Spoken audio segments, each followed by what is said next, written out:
नमस्कार दोस्तों, स्वागत है आपका आपके अपने YouTube चैनल जीएस जीनियस में।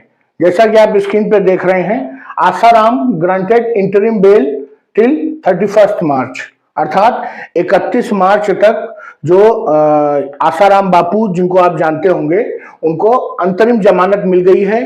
तो जानिए, प्रयास करते हैं जानने का कि क्या है मामला, किस आधार पर उनको जमानत मिली और क्या कारण थे कि उनको इतना लंबा समय जेल में बिताना पड़ा। तो आइए मित्रों, इस मैटर को पूरा डिस्कवर करते हैं। इससे पहले कि हम अपना वीडियो शुरू करें, आपसे हमारी रिक्वेस्ट है कि हमारे चैनल को सब्सक्राइब कर लीजिए। इस चैनल पर इसी प्रकार के जो समसामयिक मुद्दे हैं वो डिस्कस किए जाते हैं। तो आइए मित्रों, शुरू करते हैं आसाराम बापू जी के ऊपर एक जो है छोटा सा डिस्कशन। इस फोटो को आप देख रहे हैं, यही है आसाराम बापू जो लंबे समय से जेल में हैं।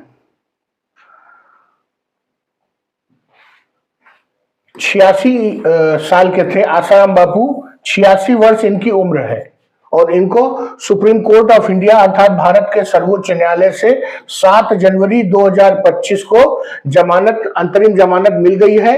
कब तक के लिए? 31 मार्च तक के लिए। 31 मार्च तक वो जेल के बाहर रहेंगे और उसके बाद वापस इनको सरेंडर करना पड़ेगा और वापस जेल में जाना पड़ेगा। तो आपको बता दूं, ये आसाराम बापू ये एक कथाकथित स्वयंभू कथावाचक हिंदू संत जो कह लीजिए इनको, ये थे और इन्होंने कुछ ऐसा काम किया था जिसके कारण इनको एक लंबे आजीवन कारावास की सजा हुई और वर्तमान में ये अभी तक जेल में थे।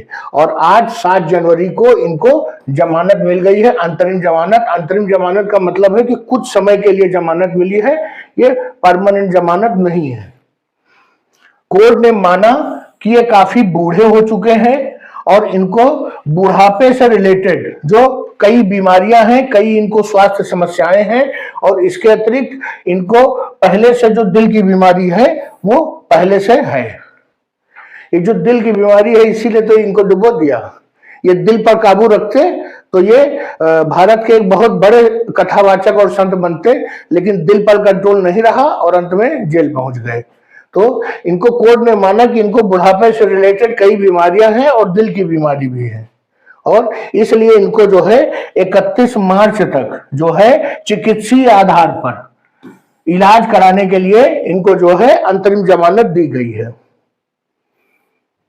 कोर्ट ने इन पर एक शर्त भी लगाई है कि वे जो जमानत मिली है ये इलाज कराने के लिए मिली है, ये नेतागिरी करने के लिए नहीं मिली है।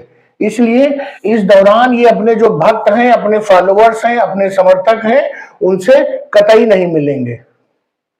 ये जो जस्टिस MM सुंदरेश और जस्टिस राजेश बिंदल, ये 2 जजेस की जो पीठ थी, उन्होंने जो है ये ऑर्डर दिया है, ये जो इनको जमानत दी है। और इसमें जो इनकी ओर से याचिका क्या की गई थी कि इनकी जो ये आजीवन कारावास की सजा है इसको सस्पेंड कर दिया जाए, अर्थात इसको रोक दिया जाए, अब बहुत हो गया। लेकिन कोर्ट ने कहा कि इनकी सजा को समाप्त नहीं किया जा सकता है, हाँ आवश्यकता है तो हम इनको चिकित्सीय आधार पर बेल अवश्य दे देंगे।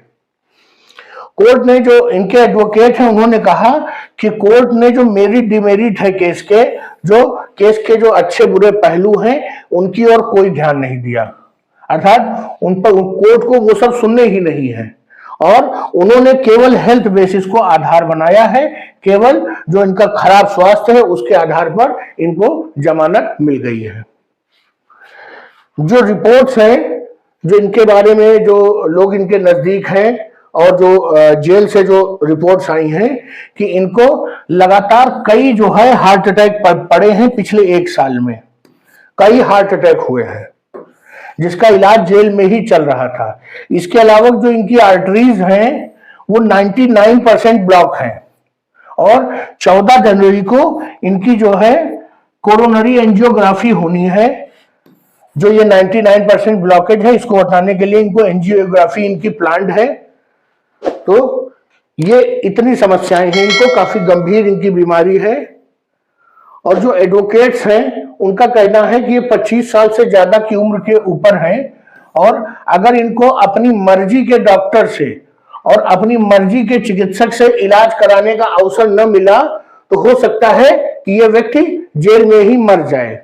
और उन्होंने ये भी कहा कि हर व्यक्ति का जो है मौलिक अधिकार है कि वो अपना इलाज कराए, चाहे वो जेल में सजा याफ्ता हो या अंडर ट्रायल हो, अर्थात उसकी जो अभी मुकदमा है वो चल रहा है, वो एक्यूज्ड है और चाहे कन्विक्टेड है।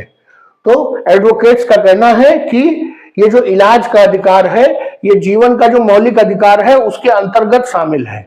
तो इसलिए इनको भी अपनी मर्जी के डॉक्टर से अपनी मर्जी के हॉस्पिटल में इलाज कराने का अधिकार मिलना चाहिए, और अगर ये इलाज न मिला तो इनके जो मौलिक अधिकार है, जीवन का मौलिक अधिकार, उसका हनन होगा, भले ये चाहे कन्विक्टेड हो अर्थात इनको सजा हो चुकी हो या ये एक्यूज्ड हो अर्थात इनका मुकदमा चल रहा है और ये फैसले का इंतजार कर रहे हो, किसी भी कैटेगरी में व्यक्ति हो और जो बाहर स्वतंत्र है उसका तो अधिकार है ही ये इलाज का अधिकार। तो ऐसा इनके वकीलों का कहना है। इनके वकीलों ने यह भी कहा है कि 11 साल से अधिक का समय हो गया है, ये ऑलरेडी जो है जेल के अंदर है 11 साल से। इसीलिए जो एडवोकेट्स हैं उनका कहना था कि बस अब बहुत हो गया, अब इनका जो ये वो है जेल की जो इनकी जो सजा है आजीवन कारावास को, इसको सस्पेंड कर दीजिए। अगर आप इसे सस्पेंड नहीं करेंगे तो इनकी जो आजीवन कारावास की सजा है ये अपने आप में जो है मृत्यु की सजा बन जाएगी। क्यों? क्योंकि आजीवन कारावास की सजा काटते काटते ही जेल में इनकी मृत्यु हो जाएगी, तो आजीवन कारावास की सजा अपने आप मृत्यु की सजा में तब्दील हो जाएगी। ऐसा इनके वकीलों ने याचिका में कहा था। अब जानिए कारण क्या है जो 11 साल से जेल में है। जो स्पेशल पॉक्सो कोर्ट होता है, पॉक्सो कोर्ट, पॉक्सो एक्ट वो एक्ट है जो बच्चों और नाबालिग लोगों के खिलाफ जो यौन अपराध या अन्य प्रकार के जो शोषण होते हैं उसको रोकथाम के लिए पॉक्सो एक्ट देश में लागू है।